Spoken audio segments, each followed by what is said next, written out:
Welcome to Money, Life and Gags with Harry and Mark. How are you, Harry? Mark, I'm doing very well. How are Good. you? In topic today, we're going to talk about the hot topic of men's health. Men's health. Interesting. Isn't it amazing once we get into our 50s? I mean, I'm sort of like leaning towards 60 soon, but the 59 this year. But isn't it amazing that all men, once we start hitting in our 50s, we're reminded by our GPs, but even ourselves, that it's time to look after Yeah, well, the one ourselves. thing to be careful of is not too late. Like some things, if you leave it for too late, and men are notorious for this. It can be catastrophic or really, life defining for you. So, it's a scary part. It's not fun getting old. Um, No, it's not. Do you feel old though, Mark? I mean, I don't. um, no, I don't feel old, but don't have the energy that I used to have. I certainly feel that. But that might have something to do with something I didn't do anything about, and now I finally did. So, Yeah. so most recently I just got tested for sleep apnea. I'm not sure if you know what that is, but it's when you don't breathe. And that's just happened No, it's been recently. happening for ages, apparently. But in my sleep, so 39, I don't know if it goes for how long it goes for, but 39, just call them minutes, 39 minutes out of a 60-minute hour, I'm not breathing or something, some part in that. Look, it's funny because I've got issues with my sleep that I'm just not sleeping enough. It's not unusual for me to go to bed at I don't know midnight and get up 3:30 or 4 o'clock in the morning. And at this age, you're absolutely zonked out the Yeah. following day. Um, and I mean, I've gone down through the natural remedies of taking melatonin over the counter at the pharmacy. I refuse to go on sleeping tablets because of the side effects. I mean, maybe that might be my next step. But talking about in our 50s, I mean, I don't feel old, but I keep reminding myself, like when I go and have a shave, I've got white hair. So, it's like, really? Is this what it really means? And, I can play around with them and all that sort of stuff. But we do have to look after ourselves. Like, I mean, I keep reminding myself, the food that I'm eating, it can't be way off track and all that sort of stuff. I can't exercise as much because unfortunately I suffer from chronic lower back pain. I've been suffering for over 25 years now, probably more in the last, I don't know, 15 odd years that it's got, Yeah, progressively really bad.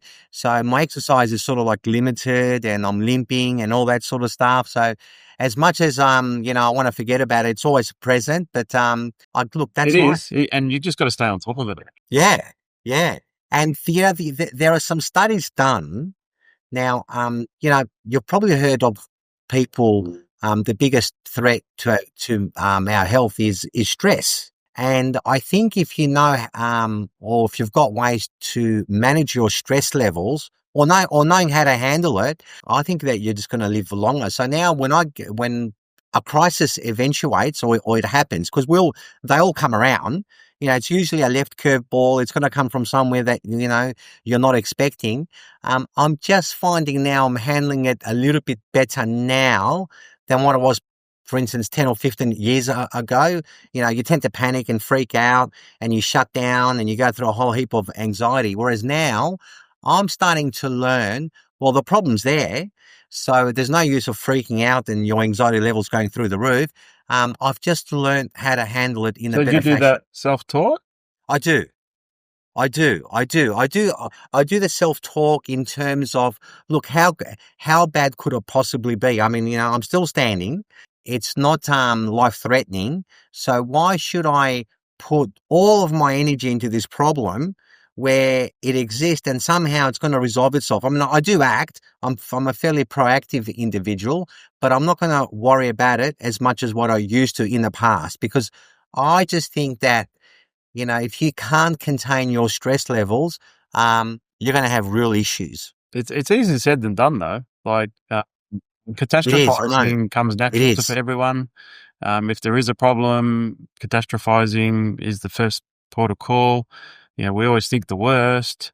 But I don't disagree with you. I Well, don't that's disagree it. with you. If you can keep your knuckles about you and just deal with the issue and forget about the emotional side of it, if you can detach, it will hold you in good stead. Well, I'm not going to sit here and say I've mastered that one by any stretch of imagination, but well done for you. Yeah, I don't think you can master it, Mark, but you can handle it better because something going around your brain 24/7, all of a sudden, you know, I mean, I'm not a doctor by any stretch of the imagination. I don't know what the medical evidence is, but I know what used to happen to me 10 or 15 years ago, and the way that I used to react to certain things, it's night and day with the way that I react today in 2025. So I'm just learning to handle things in a better way, be more cool about it. I mean, be proactive, try and resolve it, but some things can't be resolved, Mark, and you just That accept is it. true. You can't solve every problem. No, you can't. So you just accept it and you move on, and that's the only thing that you can do. And this thing that, I used to keep on hearing, it takes time, for things to heal and all. Yes, it does take time, but you know what? The longer you leave it, I think the worse that it's going to get. I just think that you just got to push through the barriers and walk through the pain barriers, and you'll be better for it in a shorter period of time. There's no use of wasting your time. Yeah. But I do agree that panic, Wrong about you don't make the best decisions through panicking. If you can be calm and strategic, most problems, there's a path forward, whether it's the right path, the wrong path, the easy path, the hard path. They're the challenges of life, but there's always a path forward. Even in the darkest hour, there's always a bit of light somewhere, and hopefully we don't have to deal with too much of the darkest hour stuff, but at our age and as we get older, the next 20, 30 years, hopefully we're that long, you're going to have more and more of those. And being calm is a good thing. As I said, I haven't mastered that. I'm not. Depending on the circumstances, there are circumstances where people expect me to blow up and I don't. And then there's circumstances where, what is he blowing up for? It's like it's overreaction. So I'm a little bit like off the Richter scales on what people expect and what I actually deliver. Sometimes the minor things I overreact more, and the major things is when I'm my calmest. Same here. Yeah, same here. Do you often go for blood tests? Once a year. Oh, you're once a year? I'm once every 2 years. Yeah, no, I try it once a year because there has been prostate issues in my family, and so I just want to make sure I stay on top of that. So I did that. When did I do it? What are we now? September? I think it was in July. But like it's not annually, every the same month. It's when I remember, but I try and do it at least annually to stay on top of it. That's So really cool. but you learn so much bullshit. Like apparently I don't get it sun enough. Yeah. I need vitamin D. Yeah, I'm very really? deficient in vitamin D. And I said, I don't know. I walk outside. What do people do? They sunbake all the time? How do they do different Yeah. So you think you have to take these supplements, vitamin D supplements, and so just rubbish. I know that I had it wasn't alarm bells, but my cholesterol was a little bit on the high end, not dangerously high, but enough that I had to do something about it. And whilst it was suggested that I go on tablets, I went the diet direction, and because my son is a health fitness fanatic, and he does all my supermarket shopping and all that sort of stuff, and I've learned to eat healthy most of the time. And funnily enough, it works because when I did my following blood test, my cholesterol levels went down by about 20 to 25%, which is huge. But I do have a question for you though. Yeah, and that's yeah. So it does work. You just got to stick at it. So the question I have is, why do things that are supposed to be good for you taste shit? I know, Mark, and you know what? I was going through that yesterday. Especially during Father's Day. I'd gone to my daughter's house, and the lunch was just brilliant, and I was really looking forward to the desserts. And I got to tell you, her whole dining table was full of desserts. You name it, she had it. Pavlova, cheesecake, this cake, that cake. And for the first time, I looked at it. I mean, I probably made the right choice. I looked at it and I said, nah, I'm not going to do it. And I didn't do it. But I really wanted to have some cake. And I believe that these are the sort of things that I have to do personally to look after myself. But you're right.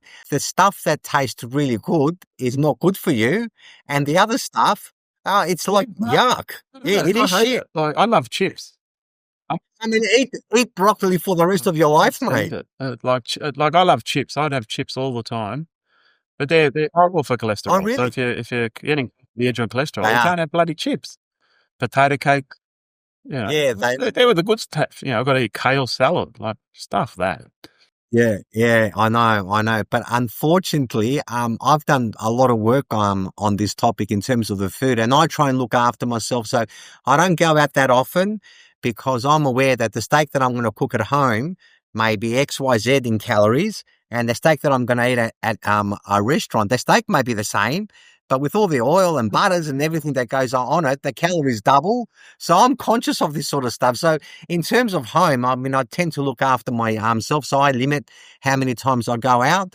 But I mean, when I end up in Europe every year, I just stuff it up because if I'm there, for instance, for 60 days, I'm eating out, lunch and dinner for 60 days, and you come back happy. Yeah, no, it's not good for you at Yeah, all. no, it's not. So, Mark, on that note, since we've finished on the cholesterol and food and this and that, when are you having your next cake, My next mate? Coke, it's carrot Your next cake. cake. And no, I'm not having cakes. I'm actually not that bad on sweets, so I don't fuss sweets. So it's more Oh, the really? food. I love food, so I love food that tastes great and whatnot. And they're the things I have to let go if I want to care about these things. But there's also like I was listening to a guy once, and he made a really good point. I'm not suggesting we should all do this, but he said a lot of people sacrifice for 80% of their life to enjoy the last 10%. Because the other 10%, you die. You think you're going to live, but you die. So you lose that last 10%. So you sacrifice for 80% to be okay in the last 10. And so I'm starting to think, well, do I care about the last 20%? Do I just want to enjoy myself for the 80%? Not to the extent that I prematurely die, but we're all going to die of something anyway. But whether I'm here at 80, I'm here at 90, or I'm here at 100, does it really matter that much if I've made all these sacrifices to not eat the foods I like? I don't know. Are you saying I should ring up my daughter and see if there's if I can rush to her house and I'd sort this send, out on I'd send this an Uber driver straight away and go get those cakes and bring them over. So, Mark, on that note, since we've finished on a good sweet note, I look forward to the next Likewise, buddy. episode. Dad, look after that cholesterol. See you. Cheers, mate.